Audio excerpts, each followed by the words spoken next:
Anthony Rich is the director of several episodes this season of Call Me Kat, the new show starring Mayim Bialik, which has just been renewed for a second season. I'm Tony Ruiz of Gold Derby. And Anthony, we were talking before we started about there is this level of fun with this show, this level of whimsy and this sense of kindness. Is that one of the things that attracted you to it? Oh my goodness. I mean, and I didn't quite realize it at the time because I interviewed right before COVID. So part of the thing that I think has made it so attractive to people is it's something that we really need in these kind of, you watch the news and every day just something dark and kind of depressing, and to be a part of a show that where just it's this kind of alternate wonderful world was really just thrilling. And what I had started to tell you before, I had never seen Miranda, which was the show that it's based on. And when I had my interview, I knew Jim and Mayim because I worked on Big Bang, and they set me up with an interview to come in and meet Darlene Hunt, who was the creator. And they sent me 2 seasons of Miranda to watch to prep for the meeting. And I fell in love with it so much, I devoured those 2, and then Googled and tried to figure out how I could find season 3. And I can't remember if I saw it on Amazon or Hulu, one of them.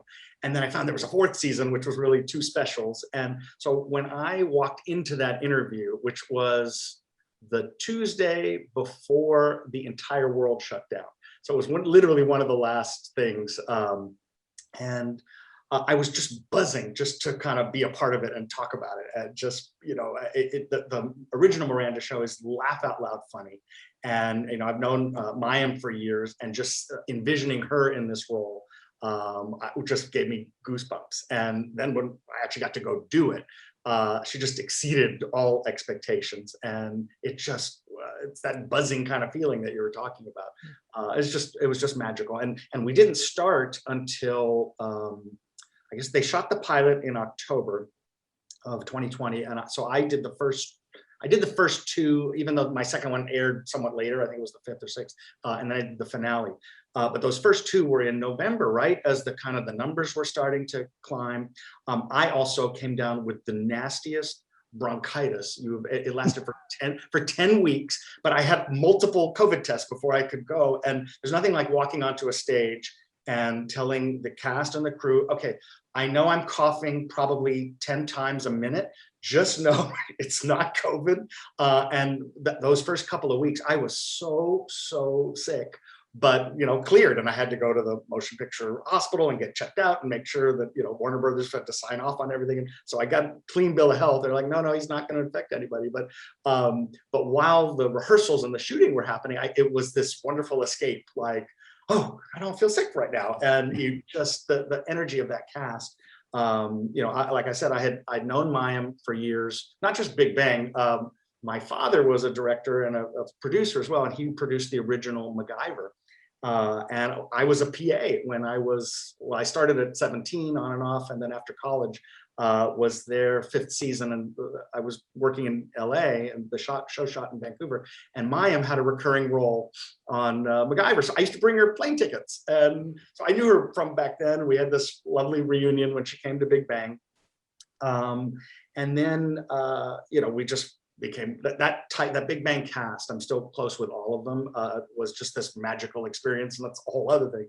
And then coming on to Call Me Kat, I had just spent the prior 2 seasons on and off at Man with a Plan, so I knew Swoosie Kurtz and had directed her, and just was blown away by her as an actress, her performances. And I had directed Leslie Jordan on Cool Kids, so it was great to reunite with him.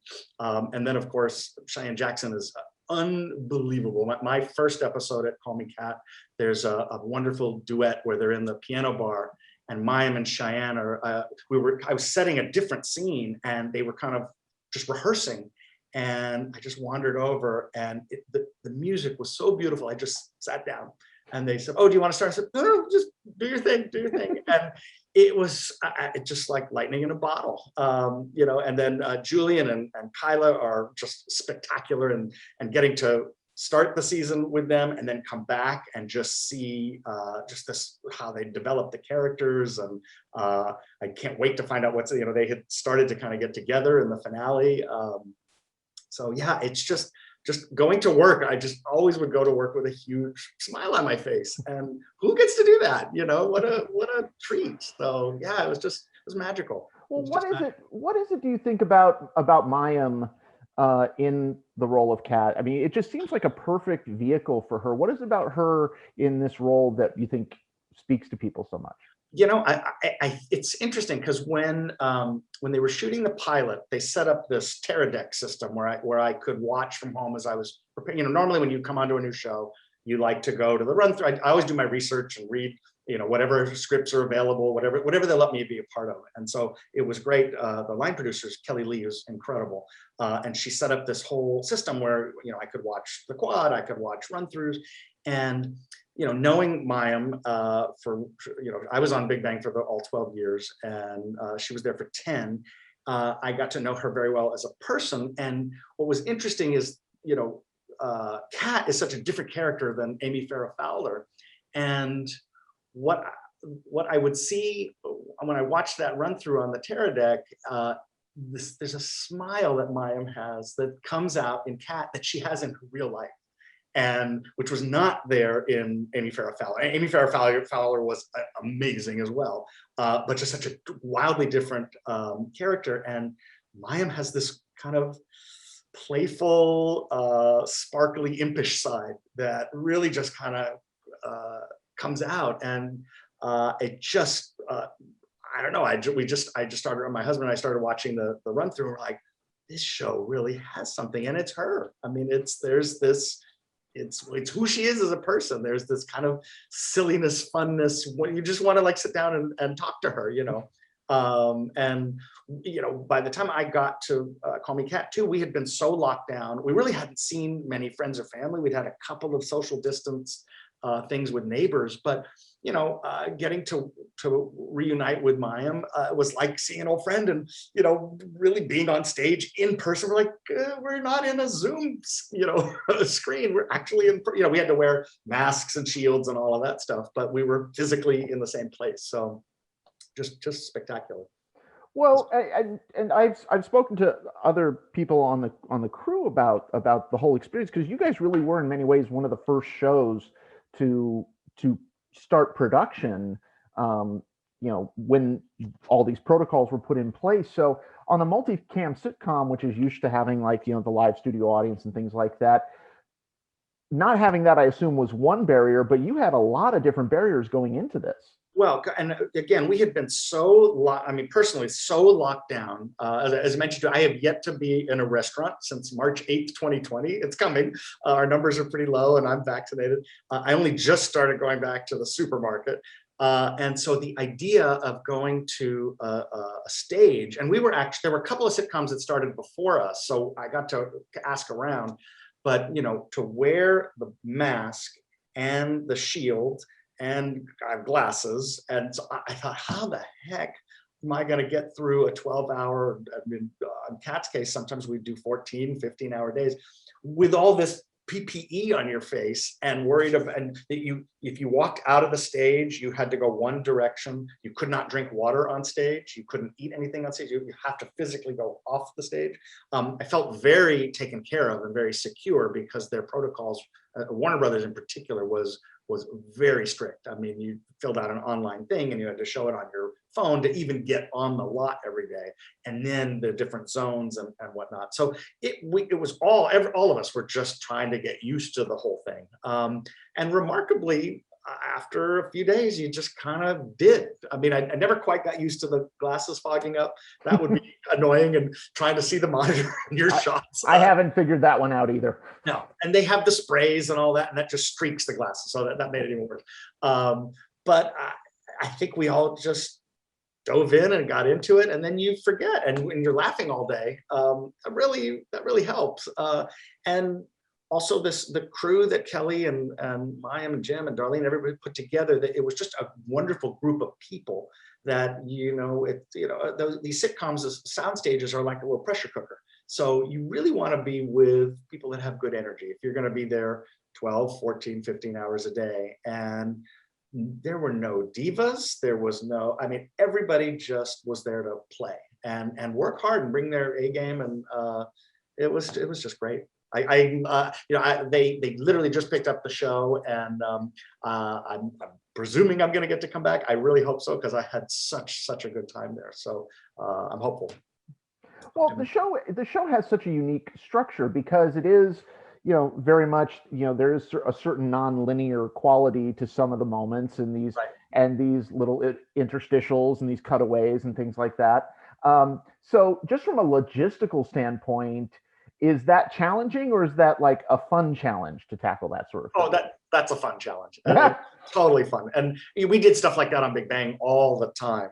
And then in particular, like on Call Me Kat, I loved Brigitte, which was Skylar Helford was playing that. And ironically, her dad is Bruce Helford, and I worked for him when I was a PA. I worked with him when I was a first AD. So it was really wonderful to reunite with her. I mean, I hadn't met her before, but to kind of reunite with the family. And she's so talented.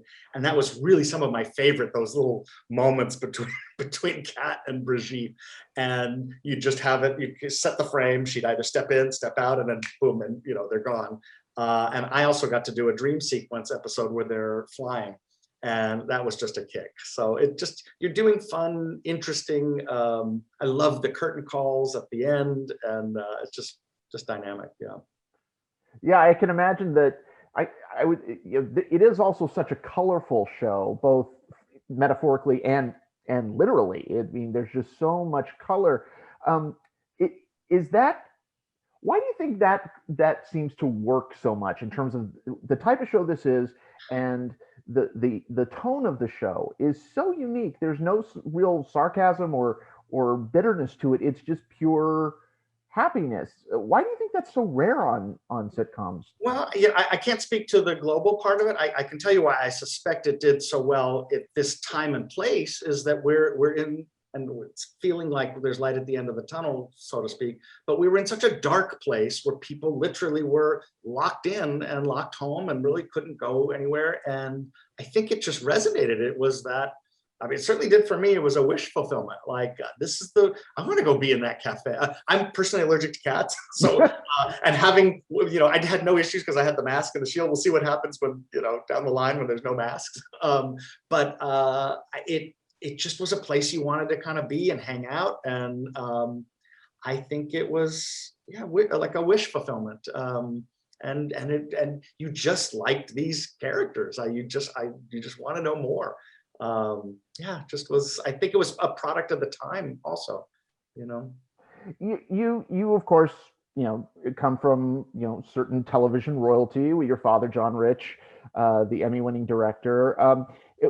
Does that sort of, family name, does that follow you in a way that you try to break away from, or is that something you fully embrace? Now I embrace it. Early on, the funny story was that when I first was in high school and I wanted to get in the business, he had a show, a sitcom, and I was 17. I wanted to be a runner over the summer. And he said, absolutely not. I don't believe in nepotism. And if I hire you, I'm taking a job from someone else. If you want to work in this business, you go to school like everybody else and you get a job.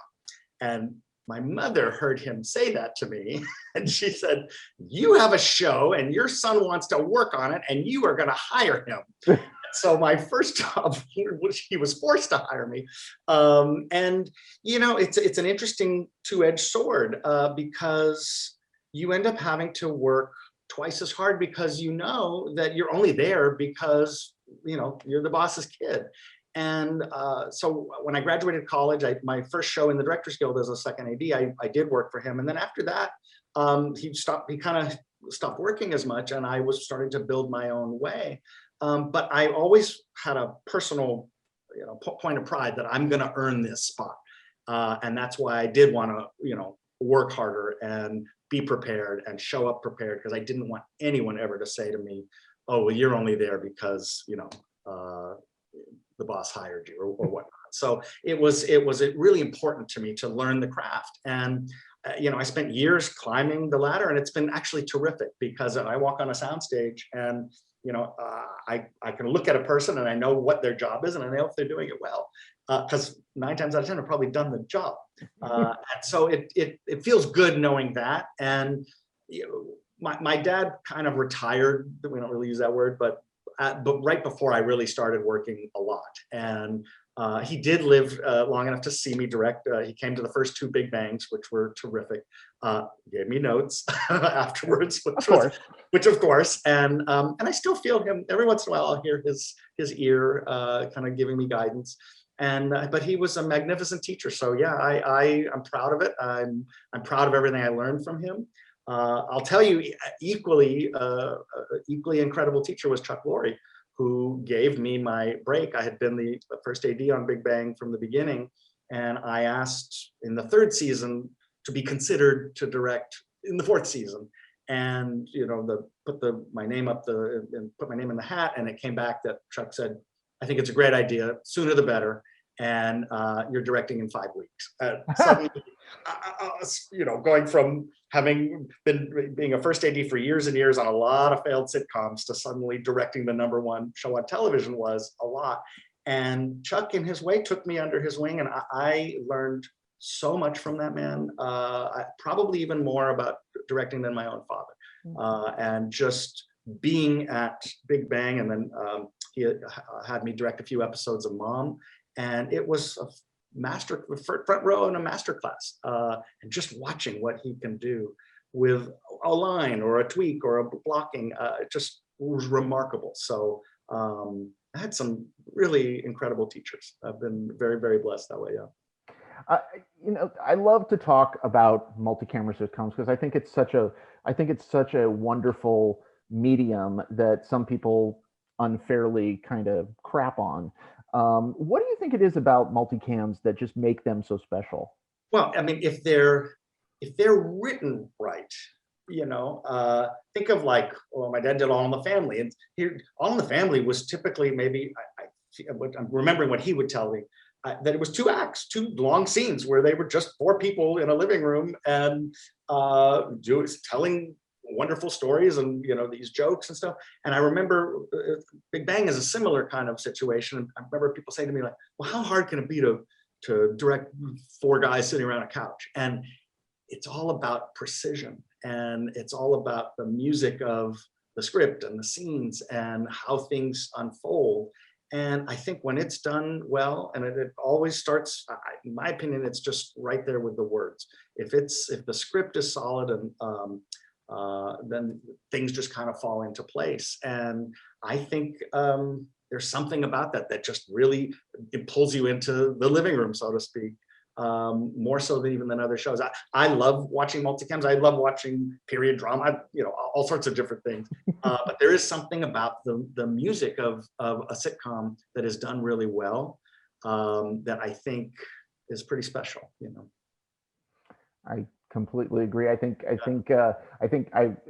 Jim Burrows once said that he's been at the funeral of the multicam many, many, many times. I mean, my dad used to say it all the time. And the year that Big Bang came out, I think there were only 2 multicams that year. And I think they work because if they're done well, they're not crazy expensive to produce. But also if they're done well, there's something really like live theater about it. There's something there's that lightning in a bottle feel. There's a magic, and certainly on Big Bang, those audience laughs were all real. I know at Call Me Kat there was discussion they would love to do an audience at some point, and I think with this cast it would just be amazing. And another mentor of mine was Robbie Benson, who's the actor, but he was a sitcom director for a long time, and he actually taught me to look at things from the actor's perspective. And I would be his assistant director, and we'd work on a pilot or something, and there'd be some magical moment, and some little thing that maybe the cast had worked on, and then the audience goes crazy, and it's electric. You actually feel it, or if there's a piece of business maybe that you came up with as a director, and it lands. There's no feeling in the world like it.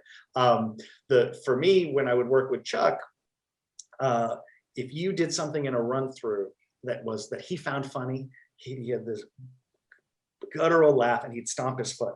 And that's if you could get a stomped foot at a run through, I went home feeling really good. So, the run throughs right now because of COVID are not quite the same thing. People are watching it on TV, on this Teradek system. So I'm looking forward to the day when you can actually put it up like a play again. But I think it's coming. Well, we certainly hope so. Everybody go to goldderby.com, make your predictions for the Emmys, and stay tuned for more interviews with contenders throughout the season. Anthony, Rich, congratulations. Thank you. Thank you. It's great to meet you, Tony.